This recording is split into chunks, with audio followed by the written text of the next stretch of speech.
Let us sit down. Let us sit down. Thank you very much. Thank you very much. I pray God in His infinite mercy will continue to uphold each and every one of us in Jesus' name. Amen. Today is the day that the Lord has made, and we will continue to rejoice and be glad in it. You see, when Sunday comes like this, every Sunday, it's a day of joy. Because if you remember, God has anointed that day as a day of His own rest, where you and I must appear before your Father.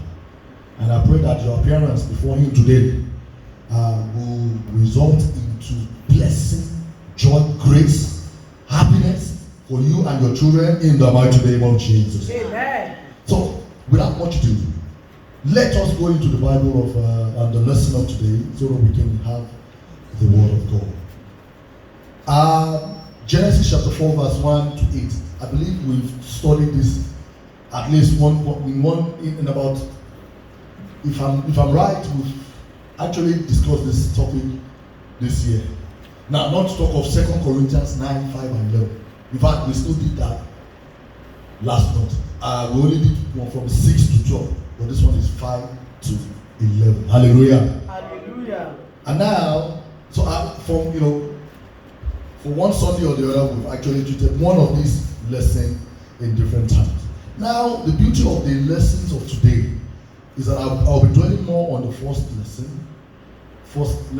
and then I will recap and finish up the second lesson. Hallelujah. Hallelujah. Hallelujah. Hallelujah. Hallelujah. Hallelujah. Genesis chapter 4, verse 1 to 8. You know, I've tagged the title of the sermon today to be Knowing to Do Good. Knowing to do good. Knowing to do what is right is not an excuse for a Christian of nowadays.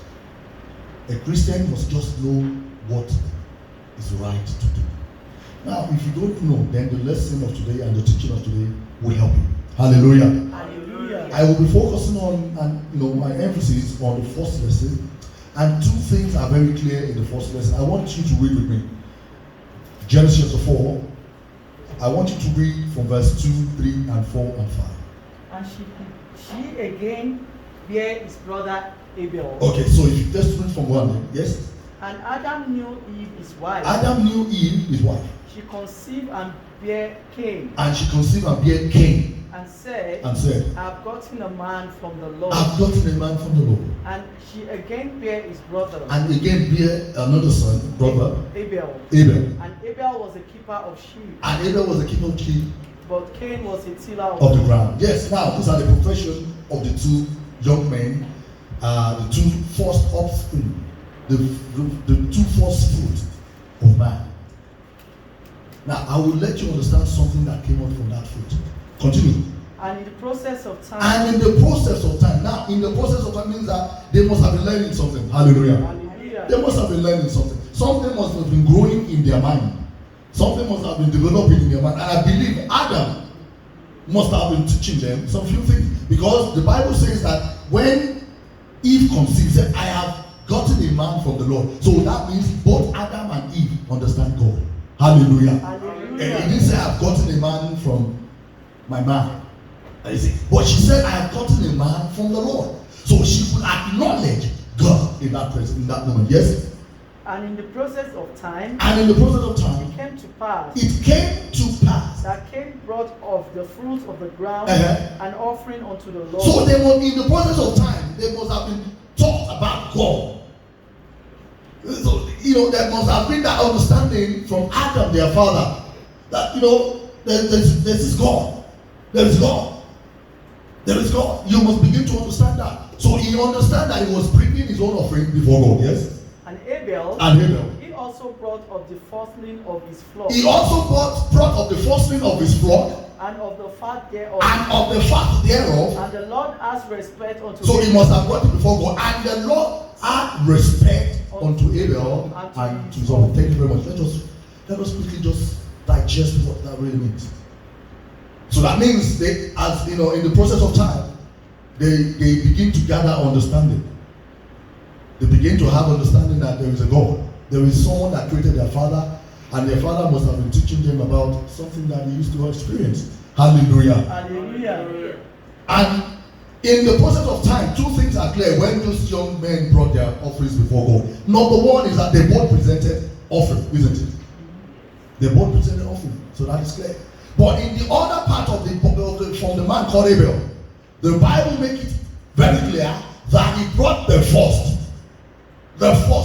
fatling, the firstling of his flock. That's number one. So he moved ahead a little bit. And the other thing that was clear in that house in the presentation of Abel is that out of the first that he brought, they were fat, they were big, they were enormous. Hallelujah. Hallelujah. Isn't it? I want another version of the Bible. The Bible says there he brought of the firstling of his flock. Hallelujah. Hallelujah. I don't know what that means. I don't know where he got that knowledge from.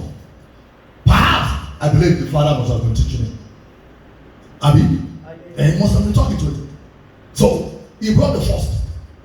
Now let me present this first to the imaginary somebody that, well, my father said one thing or the other about it.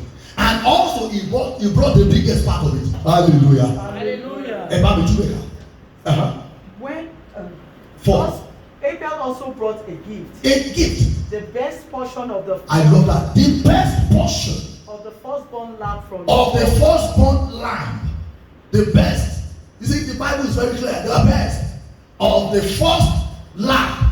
Yes. The Lord accepted Abel. And the Lord accepted Abel. So that means that this guy moved beyond Abba.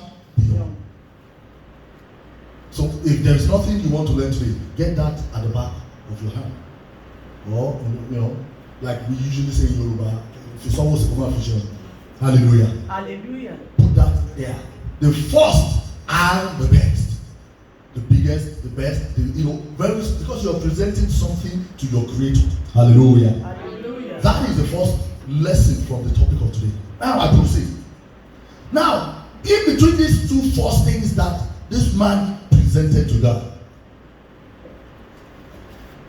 Hallelujah. Hallelujah. These two first products of these two men. I believe these two young men are product of something. Isn't it? The product of their father and their mother. But their father and their mother also were subject to something before these young men were born.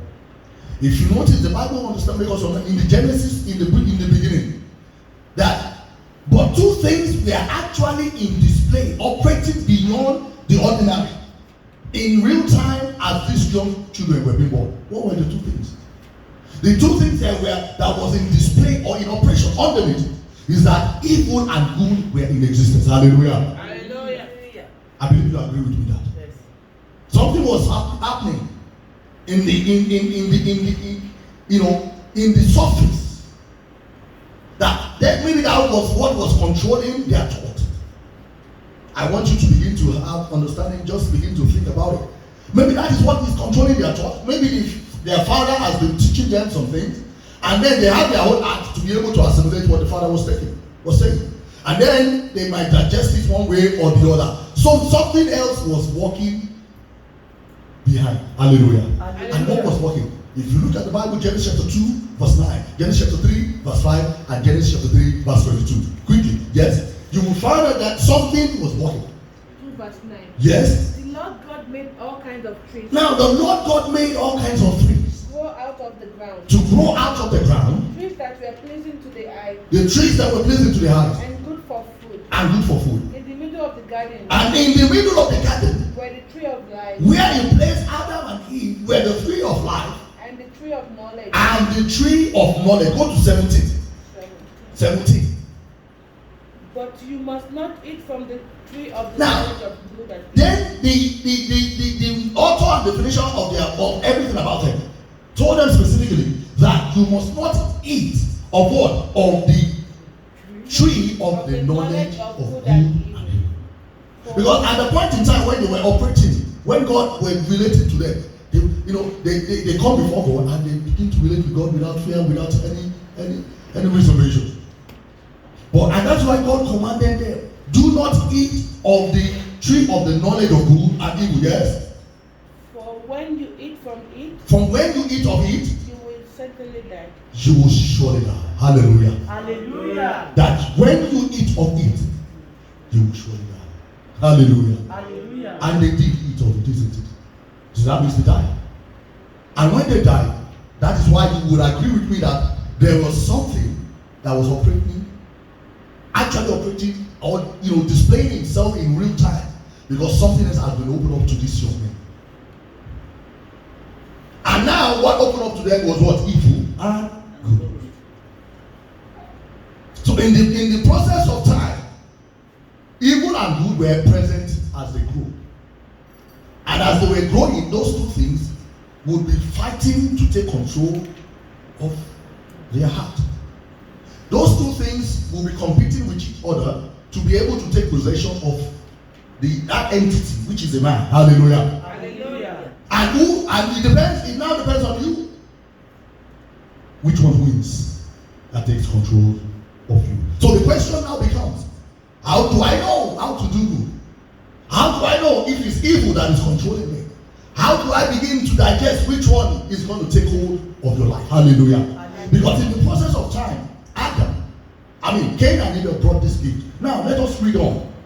In verse, the Bible says, and God had respect for the offering of Abel. Perhaps because something took hold of his mind. Something took hold of his mind. If I ask you now that why do you think God accept and have respect for Abel's offering? I know you will give me the correct answer. Hallelujah. Hallelujah. But let's look at what he said unto Cain, verse 5. But unto Cain, and to his offering, he had no respect. He had no respect. And Cain was very wroth. Now you must begin to understand something. Why did he not have respect for the offering of Cain? We all know that God does not have anything to do with him. And so you must begin to digest. It doesn't mean that for God not to have respect for this man's offering, there's something attached to that offering. Hallelujah. Hallelujah. And for him to have respect for the other man, there's something attached to that offering. You must never be in dissolution to understand the mind of God. Hallelujah. Hallelujah. Because knowing to do good is to understand the mind of God. Hallelujah. Hallelujah. Continue quickly. And his countenance fell. And his countenance fell. Now look at the explanation of the Maker. The explanation of our God. Who is a good God? Because I'm going to get there and then you can understand why God had respect for that man's Abel offering. Let's go. Yes. And the Lord said unto Cain. Now the Lord now explained. You see, there is an explanation for everything. God was trying to explain to him that in the process of time, while good and evil has been open to man, depending on whichever one you choose, the one that will control you will determine your life, will determine the things, the product that you begin to bear. Hallelujah. Hallelujah. The fruit that you begin to bear. That whatever controls you will determine it. Yes? Why art thou wroth? Why are you wroth? And why is thy countenance fallen? Why is it your countenance that's falling? Yes? If thou doest well. If you are only doing well. Hallelujah. Hallelujah. Has he not answered the question? In the process of time, that means this guy wasn't doing well. Hallelujah. How do you Hallelujah. determine how to do well? Let me tell you something. Thank you very much. Hey, Maka. Something must have taken hold of your mind. You see, the mind is the place that God speaks to human through the Spirit. And because they died spiritually, the act of even doing good has been taken away. But the fruit that they had at that Garden of Eden, opened to them evil and goodness. Now, like I said, those two things will compete for each other in your life. Hallelujah. Hallelujah. And then it depends on what or whichever one you allow to stay, to take hold of you, and to operate in you. So when God was now explaining to Cain, Cain, listen very well. If you have done well, or if you have done right, and that is where we took up the righteousness. The righteousness of man, if you look at it from the fact of the reading that we read in that Galatians chapter 5, you will see the righteousness. So that means while Cain was living, he allowed evil to operate more in his life. Galatians chapter 5, verse 19, please. Yes? The acts of the flesh are obvious. Now, he was operating under the flesh. Remember, he has died spiritually anyway. But even at that, the tree that their father had the fruit from the tree of the knowledge of good and evil were still in operation. So it depends on whichever one you allow that it allows you to take hold of you. Yes? Sexual immorality. Yes? Impurity. Impurity. And debauchery. Continue. Idolatry. And witchcraft. Hatred. Discord. Hatred. Something has been happening in the mind of this man. Because otherwise, why would it just be very easy for him to kill a man? Hallelujah. Hallelujah. I mean, this is a brother that they grew up together.